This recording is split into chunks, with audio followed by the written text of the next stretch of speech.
मनुष्य स्वभाव और कुत्ते की दुम। राजा कृष्णदेव का दरबार जुड़ा था और दरबार में इस बात पर गर्मा गर्म बहस हो रही थी कि मनुष्य के स्वभाव को बदला जा सकता है या नहीं। कुछ लोगों की राय थी कि मनुष्य का स्वभाव बदला जा सकता है, लेकिन कुछ लोगों का विचार था कि ऐसा नहीं हो सकता। जैसे कुत्ते की धुन कभी सीधी नहीं हो सकती, वैसे ही व्यक्ति के स्वभाव को भी नहीं बदला जा सकता है। तभी राजा कृष्णदेव को एक मजाक सूझा। उन्होंने कहा, बात यहाँ तक पहुँच गई कि अगर कुत्ते की धुन सीधी की जा सकती है तो मनुष्य का स्वभाव भी बदला जा सकता है, अन्यथा नहीं। जिन लोगों का यह विचार था कि मनुष्य का स्वभाव बदला जा सकता है, वे बोले, हमारा विचार है कि अगर ठीक ढंग से प्रयास किया जाए तो कुत्ते की धुन भी सीधी हो सकती है। राजा कृष्णदेव ने विनोद को आगे बढ़ाते हुए कहा, ठीक है, आप लोग अपना प्रयत्न करके देख लीजिए। राजा ने 10 चुने हुए व्यक्तियों को एक एक कुत्ते का पिल्ला दिलवा दिया और 6 मास के लिए प्रत्येक मास 10 स्वर्ण मुद्राएं उन्हें देना निश्चित कर दिया। इन लोगों को कुत्ते की दुम सीधी करने का भरपूर प्रयास करना था। इन 10 व्यक्तियों के समूह में तेलानीराम भी शामिल था। इस समूह में 9 लोगों ने इन 6 महीनों में पिल्लों की दुम सीधी करने का भरसक प्रयत्न किया। एक ने तो पिल्ले की पूंछ के छोर को भारी वजन से दबा दिया ताकि उसकी पूंछ सीधी हो जाए, तो दूसरे ने अपने पिल्ले की दुम को धातु की एक सीधी नली में डाल दिया। तीसरी ने अपने पिल्ले की पूंछ सीधी करने के लिए हर रोज उसकी पूंछ की मालिश करवाना प्रारंभ कर दिया। चौथे ने अपने पिल्ले को दवा देनी शुरू कर दी। उसका विचार था कि इस दवा से उसकी दुम सीधी हो जाएगी। 5वें ने एक ब्राह्मण की सेवाएं हासिल की जो पूंछ की सीधी हो जाने के लिए प्रतिदिन पूजा पाठ करता था। 6वां व्यक्ति कहीं से किसी तांत्रिक को पकड़ लाया जो कई तरह के ऊटपटांग और मंत्र बोलकर इस काम को पूरा करने का प्रयत्न कर रहा था। 7वें ने अपने पिल्ले की पूंछ की शल्य चिकित्सा करवा दी। 8वां व्यक्ति अपने पिल्ले को अपने सम्मुख बैठाकर 6 मास तक उसे रोज भरण पोषण देता रहा कि तुम अपनी धुन सीधी रखा करो। 9वां व्यक्ति अपने पिल्ले को मिठाइयां लाकर खिलाता रहा ताकि वह उस पर प्रसन्न हो जाए और अपनी धुन सीधी कर ले। लेकिन तेलानीराम अपने पिल्ले को इतना ही खिलाता जितने से कि वह जिंदा रह सके। भूखा रह रहकर बेचारा पिल्ला इतना कमजोर हो गया कि उसके शरीर के सारे अंग निष्क्रिय हो गए। उसकी पूंछ भी बेजान सी होकर एक ओर लटक गई, जो देखने में अब सीधी दिखाई देने लगी थी। 6 मास का समय बीत जाने पर राजा कृष्णदेव ने जब अपने पिल्लों को दरबार में उपस्थित करने का आदेश दिया तो 9 व्यक्तियों ने अपने हट्टे कट्टे और स्वस्थ पिल्ले पेश कर दिए। जब पहले पिल्ले की पूंछ से वजन हटाया गया तो उसकी पूंछ एकदम टेढ़ी होकर ऊपर उड़ गई। दूसरे पिल्ले की दुम जब धातु की नली में से निकाली गई तो वह भी उसी समय टेढ़ी हो गई। वैसे ही शेष 7 पूंछें भी टेढ़ी होकर टेढ़ी ही निकली। मालिश, दवाओं, पूजा पाठ और मंत्रों का भी कोई लाभ न हुआ, न ही ऑपरेशन, उपदेश और मिठाइयों से कोई बात बनी। फिर राजा ने तेलानीराम से पूछा, तुम्हारा पिल्ला कहाँ है तेलानी? जरा उसे भी तो देखें। तेलानीराम ने अपना अधमरा पिल्ला राजा के सामने पेश कर दिया। उसके सारे अंग लटक रहे थे, पूंछ भी निर्जीव सी लटक रही थी। तेलानीराम बोला, महाराज, मैंने कुत्ते की दुम सीधी कर दी है। दुष्ट कहीं के, राजा कृष्णदेव क्रोधित स्वर में बोले, बेचारे निरीह जानवर पर अपनी पूंछ हिलाने भर की शक्ति भी तुमने नहीं रहने दी है। महाराज, यदि आपने कहा होता कि इसे अच्छी तरह से खिलाया पिलाया जाए तो मैं कोई कसर नहीं छोड़ता, पर आपका आदेश तो इसकी पूंछ को स्वभाव के विरुद्ध सीधा करने का था, जो इसे भूखा रखने से ही संभव हो सकता था। बिल्कुल ऐसे ही मनुष्य का स्वभाव भी असल में बदलता नहीं है। हाँ, आप उसे अंधेरी कोठरी में बंद कर उसे भूखा प्यासा रखकर उसको मुर्दा अवश्य बना सकते हैं। सभी दरबारी गण तिलानी की युक्ता के कायल हो गए। बैगनों की चोरी। राजा कृष्णदेव के बाग में अन्य साग सब्जियों के साथ साथ बढ़िया किस्म के बैगन के कुछ पौधे भी लगे थे। एक बार राजा कृष्णदेव ने अपने प्रमुख दरबारियों को दावत दी, जिसमें उन बैगनों की सब्जी परोसी गई। तिलानी राम को बैगन की सब्जी बड़ी स्वादिष्ट लगी। घर आकर उसने अपनी पत्नी से उन बैगनों से बनी सब्जी की मुक्त कंठ से प्रशंसा की। तिलानी की पत्नी ने कहा, इतने स्वादिष्ट बैगन कम से कम एक बार तो मुझे भी खिलवा दो। क्या तुमको पता नहीं है राजा कृष्णदेव बाग के पौधों की कितनी देखभाल करवाते हैं? उनके बाग में चोरी करने वालों का सिर कलम कर दिया जाता है। ना बाबा ना, मैं उस बाग से बैगन चोरी करके नहीं ला सकता।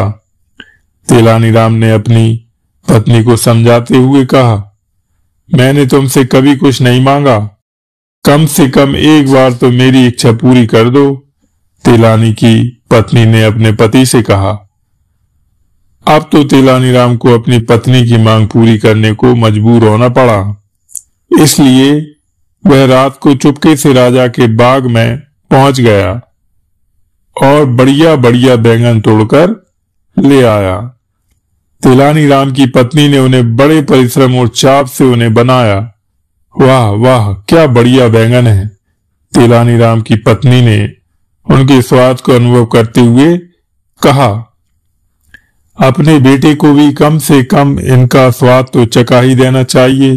तुम ऐसा गजब ना कर देना, वह एक छोटा सा बच्चा है, उसके मुंह से अचानक कोई बात निकल गई तो लेने के देने पड़ जाएंगे। तिलानी राम ने अपनी पत्नी को समझाया। वह बोली, यह कैसे हो सकता है? इतने बढ़िया बैंगन हम दोनों अकेले बैठकर खा लें और अपने बेटे को चखाएं भी नहीं। कुछ ऐसा जतन करो कि वह बैंगन खा भी ले और आपकी चोरी भी साबित ना हो सके। तिलानी राम की पत्नी ने अपने पति को समझाया। बहुत अच्छा। तिलानी राम ने भी अपनी पत्नी की राय से सहमति प्रकट की। उसने एक बाल्टी में पानी भरा और खुली छत पर, जहां उनका बेटा सोया हुआ था, खूब सारा पानी उस पर डाल दिया। फिर उससे कहा, वर्षा हो रही है, चलो अंदर चलो। अंदर ले जाकर तिलानी ने अपने पुत्र के कपड़े बदलवाए। उसके बाद उसे बैगन की स्वादिष्ट सब्जी खाने को दी। फिर यह कहकर कि बाहर भीषण वर्षा हो रही है, उसे अंदर ही एक पलंग पर सुला दिया। उससे अगले दिन राजा को अपने बाग से बैंगनों की चोरी होने का पता चल गया। पूरे नगर में इस बात को लेकर शोर मच गया। राजा कृष्णदेव ने चोर पकड़ने वाले को काफी बड़ा इनाम देने की घोषणा कर डाली। कृष्णदेव के प्रधानमंत्री को तिलानी राम पर पूरा शक था। उसने राजा कृष्णदेव को अपनी राय से अवगत करा दिया। राजा कृष्णदेव ने कहा, मैं जानता हूं कि वह एक बहुत ही चतुर व्यक्ति है। वह किसी न किसी बहाने साफ बच निकलेगा। उसके पुत्र को बुलवाओ, अभी सच्चाई का पता चल जाएगा। तुरंत ही तिलानी राम के पुत्र को हाजिर किया गया। उससे पूछा गया, कल रात की तुमने कौन सी सब्जी खाई थी? बैगन की सब्जी, जो बहुत स्वादिष्ट थी, तिलानी राम के पुत्र ने कहा। राज्य के प्रधानमंत्री ने तिलानी राम से कहा, अब तो तुम्हें अपना अपराध कबूल कर लेना चाहिए। बिल्कुल नहीं, तिलानी राम ने तपाक से कहा, ये तो कल रात को बहुत ही जल्द सो गया था। ये यूं ही ऊट पटांग बातें कर रहा है। शायद इसने कोई सपना देखा होगा। मैं अभी सारी बात साफ किए देता हूं। जरा इससे पूछिए कि कल रात को मौसम का मिजाज कैसा था। प्रधानमंत्री ने बच्चे से पूछा, कल रात का कैसा मौसम था? आकाश स्वच्छ था या बारिश हुई थी? कल रात को तो मूसलाधार वर्षा हुई थी, मेरे सारे कपड़े भीग गए थे, तेलानी के पुत्र ने कहा। जबकि वास्तविकता यह थी कि रात को एक बूंद भी पानी नहीं बरसा था। प्रधानमंत्री के मन में विचार आया, यह बच्चा यूं ही कल्पनाएं कर रहा है, जैसे यह वर्षा के बारे में कह रहा है, वैसे ही बैगन की सब्जी की बात भी इसने मन में सोच ली होगी। तब प्रधानमंत्री ने तेलानी से अपने सख्त स्वभाव के लिए उससे क्षमा मांगी और यह विवाद समाप्त हो गया। खतरनाक घोड़ा। विजयनगर चारों ओर से मजबूत राज्यों से घिरा हुआ था। राजा कृष्णदेव का विचार था कि उनकी घुड़सवार फौज भी मजबूत हो, ताकि हमला होने पर शत्रुओं का सामना भली भांति किया जा सके। इसलिए उन्होंने अरबी नस्ल के घोड़े खरीदने का विचार किया। उनके प्रमुख मंत्रियों ने सलाह दी कि घोड़ों को पालने का सुगम उपाय यह है कि शांति के समय में इन घोड़ों को नागरिकों को दे दिया जाए और जब जरूरत हो तो उन्हें अपने अधिकार में ले लिया जाए। राजा कृष्णदेव को अपने मंत्रियों की सलाह पसंद आ गई, इसलिए उन्होंने बढ़िया किस्म के घोड़े खरीदे और नागरिकों को सौंप दिया। हर घोड़े के साथ घास, चने और दवाइयों के लिए खर्चा बांध दिया गया और यह फैसला किया गया कि हर महीने घोड़ों के स्वास्थ्य की समुचित जांच की जाएगी। लेकिन तेलानीराम घोड़े को मिलने वाला सारा खर्च स्वयं हजम कर गया और घोड़े को उसने एक ऐसे गुप्त अंधेरे कमरे में बंद कर दिया, जिसकी एक दीवार में जमीन से थोड़ी ऊंचाई पर एक छेद था, जिसमें से मुट्ठी भर चारा तेलानीराम अपने हाथों से ही घोड़े को खिला देता। भूख से पीड़ित घोड़ा पल भर में ही सारा चारा हजम कर जाता। 3 महीने के उपरांत राजा कृष्णदेव ने आदेश दिया कि जांच करवाएं। तेलानीराम को छोड़कर सभी ने अपने अपने घोड़ों की जांच करवा ली। तब राजा ने तेलानीराम से पूछा, तुम्हारा घोड़ा कहाँ है? तेलानीराम, तुमने उसकी जांच क्यों नहीं करवाई? महाराज, मेरा घोड़ा इतना गुस्सैल हो गया है कि मैं उसे अकेला यहाँ नहीं ला सकता, इसलिए आप किसी अच्छे घोड़सवार को मेरे साथ भेज दीजिए, वही उस घोड़े को यहाँ ला सकता है। तेलानीराम ने जवाब दिया। फिर राजा कृष्णदेव के आदेश पर एक घोड़सवार, जिसकी दाढ़ी के बाल सन के रंग के थे, तेलानीराम के साथ चल पड़ा। तेलानीराम उस कमरे के पास पहुंचकर बोला, अब आप स्वयं देख लीजिए कि यह घोड़ा कितना खूंखार हो गया है, इसलिए मैंने इसे अंधेरे कमरे में बंद कर रखा है और चारा भी इसे बाहर से ही खिलाता हूं। तेलानीराम जी, आप ठहरे राजा जी के सलाहकार, आप क्या जाने घोड़े कैसे काबू में किए जाते हैं, यह तो हमारा ही काम है। कहकर घुड़सवार ने दीवार के छेद में झांकने का प्रयत्न किया तो सबसे पहले उसकी सन के रंग की दाढ़ी अंदर की ओर हो गई। भूख से पीड़ित घोड़े ने समझा कि उसका चारा आ गया और उसने झपटकर उस घुड़सवार की दाढ़ी अपने मुंह में ले ली। घुड़सवार का तो बुरा हाल हो गया। वह अपने मुंह को खींचने की कोशिश कर रहा था, जबकि घोड़ा उसे छोड़ ही नहीं रहा था। घोड़सवार दर्द की पीड़ा से जोर से चिल्लाया। यह बात राजा कृष्णदेव तक भी पहुंची। वे अपने सिपाहियों के साथ जल्दी से वहां पहुंचे। तब तक नाई ने कैंची से उस घुड़सवार की दाढ़ी काटकर जान बचाई। बाद में दीवार को तोड़कर जब सबने उस अंधेरे कमरे में जाकर घोड़े को देखा तो उनके आश्चर्य का ठिकाना ना रहा। घोड़ा क्या, मात्र हड्डियों का ढांचा रह गया था। तब क्रोधित होकर राजा कृष्णदेव ने तेलानी से पूछा, तुम इतने दिन तक इस बेचारे घोड़े को भूखा ही रखते रहे, बेचारे का क्या हाल हो गया है?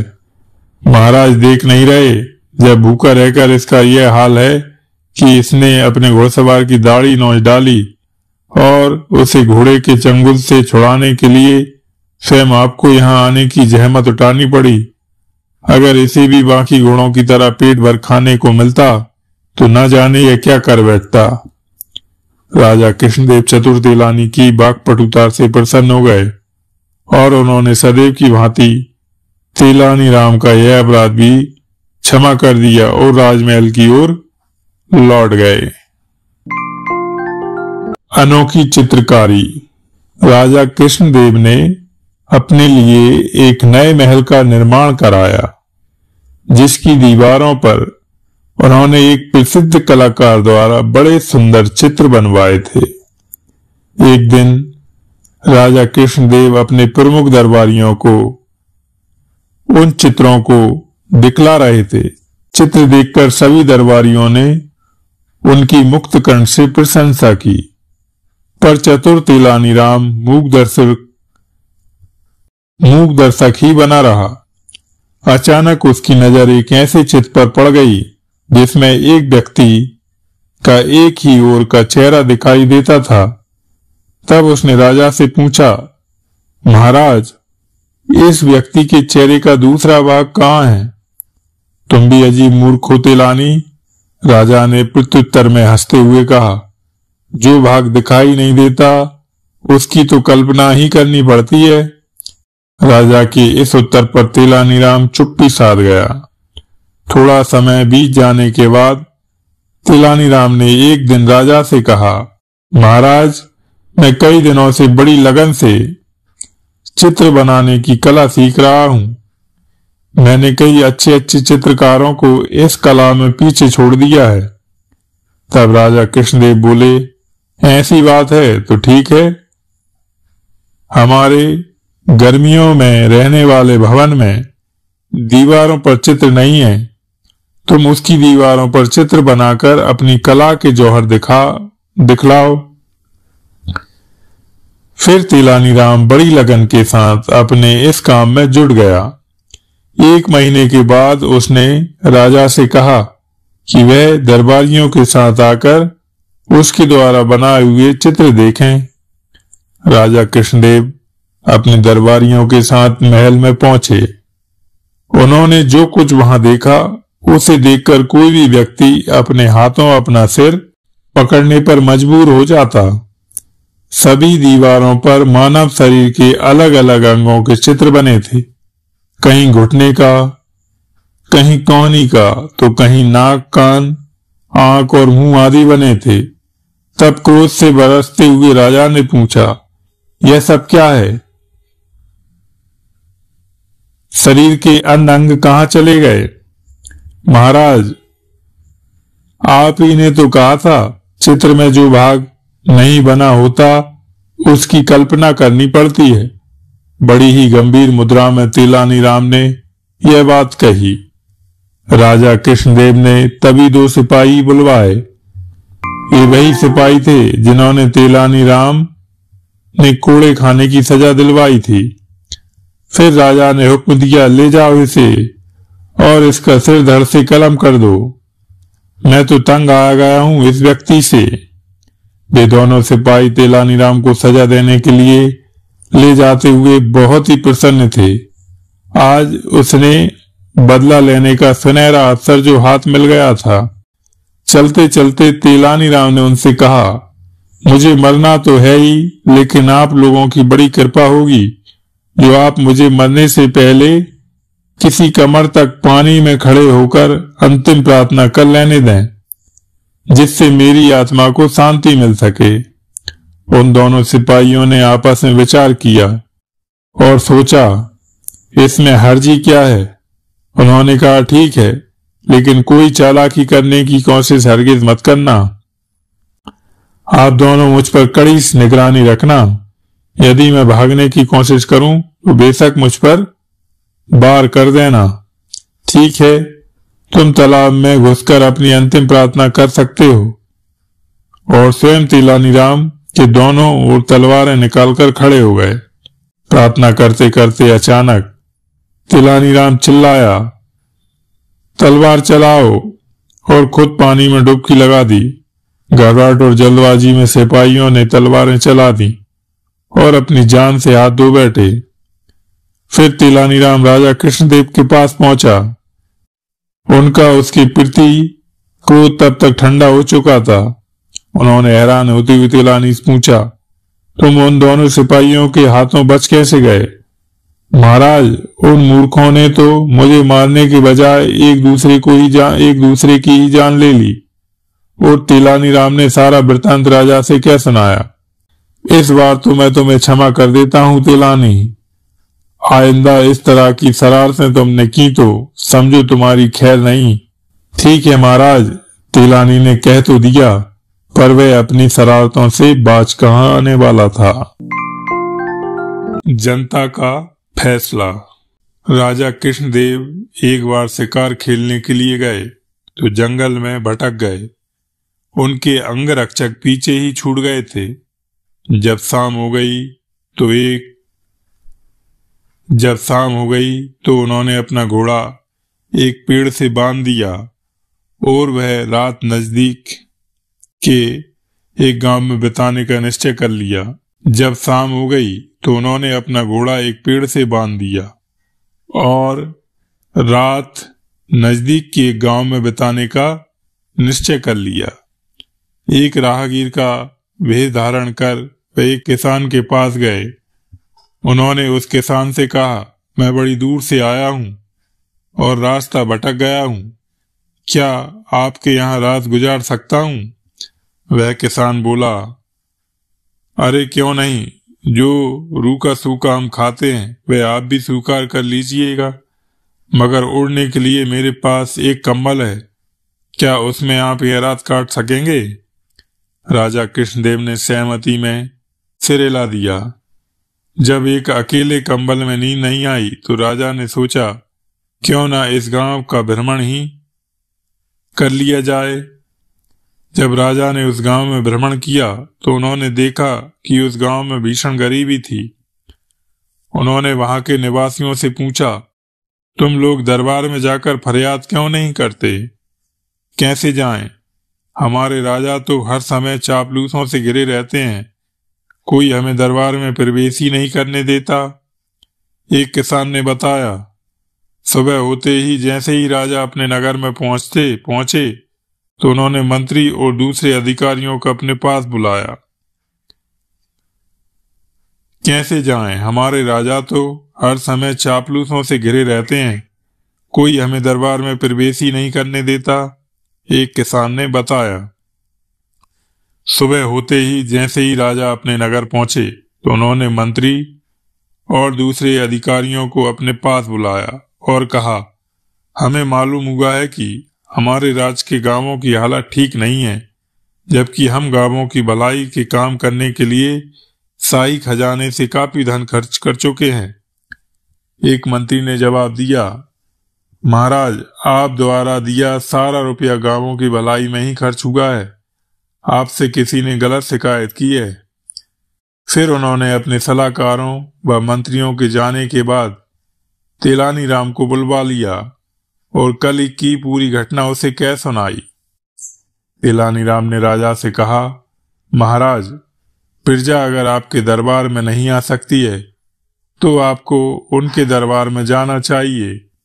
उनके साथ जो अन्याय हुआ है उसका फैसला उन्हीं के बीच जाकर कीजिए। फिर राजा ने दरबार में घोषणा की, अब हम गांव-गांव का यह जानने के लिए दौरा करेंगे कि प्रजा किस हाल में जी रही है। यह सुनकर उनके कोषागार मंत्री ने कहा, महाराज, सब लोग खुशहाल हैं, गांव का दौरा कर परेशान अलग से हो जाएंगे। तेलानीराम बोला, इन मंत्री जी से ज्यादा प्रजा का भला चाहने वाला और कौन होगा? यह जो कह रहे हैं वह सत्य ही होगा, मगर आप भी तो उनके बीच जाकर प्रजा की खुशहाली देखिए। नहीं, हम खुद अपनी आंखों से अपने राज्य में गांवों का विकास देखना चाहते हैं। फिर भी धूर्त मंत्री ने राजा को आसपास के गांव ही दिखाने चाहे, लेकिन राजा ने दूर दराज के गांवों की ओर अपना घोड़ा मोड़ दिया। गांव के लोग राजा को सामने पाकर खुलकर अपनी समस्याओं से अवगत कराने लगे। मंत्री के काले कारनामों का सारा राज राजा के सामने खुल चुका था। अब वह सिर झुकाए खड़ा था। राजा कृष्णदेव ने प्रजा के बीच में ही कहा, प्रत्येक माह मैं आपके बीच उपस्थित हुआ करूंगा और आपकी समस्याओं का मौके पर ही निदान करूंगा। कोषागार मंत्री घूर घूर कर अब तिलानी की ओर देख रहा था, लेकिन चतुर तिलानी केवल मुस्कुरा रहा था।